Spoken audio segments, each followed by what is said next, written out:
the project hired a consortium of consulting firms, namely the AAE from out of Uruguay, which is the international consultant, and also a Belize-based consultant called the Center for Applied Development Studies. Those who are most vulnerable, and this is looking at across all different communities, those who are most vulnerable, they are in some form or fashion actually mitigating, combating, adapting to some of the impacts of climate change.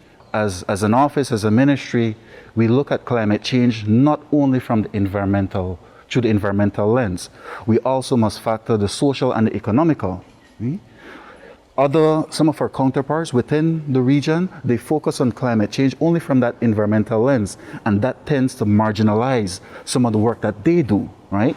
But in our through our approach, through our methodology, we also need to look at some of the social implications when it comes to climate change.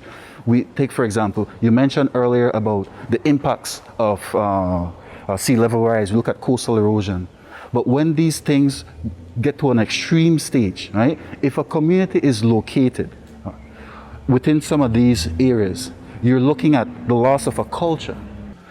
The message is getting to the community even more so now because they are engaging with us, right? We partner, for example, we had a partnership with the Ministry of Education because they were looking at how they're going to incorporate climate change into their curriculum, right? But they put it at another level. They looked at it from an environmental, through an environmental lens, right? But we're saying even when we dialogue with them, when we discuss with them, we have to take a tiered approach, right? Starting, of course, because for me, it is important for us to now train the next generation, right? To be cognizant of some of these issues that might arise, not only on the climate change, but disaster risk management, and of course, achieving the Sustainable Development Goals. We usually get a negative connotation when we discuss projects because, okay, the project, it comes and goes, and what do we really have to hold on to?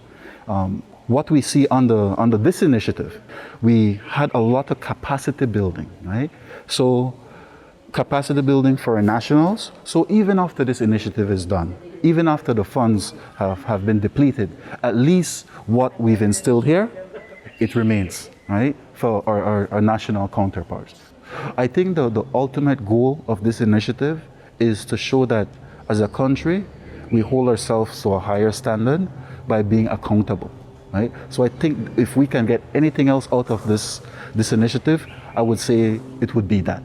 The urgency is not only for this initiative, because the urgency is to look at the climate agenda. What is urgent right now is the climate agenda. This initiative is only one initiative under that broader umbrella. To tie it all together, the urgency is there, not only for this initiative on the climate change, right? But the other initiatives, when you look at the development of our national MRV system, the update of our climate change policy that we're working on right now, these are guiding documents. These are guiding strategies that, of course, as I mentioned, will chart our way forward when it comes to resiliency building in the country.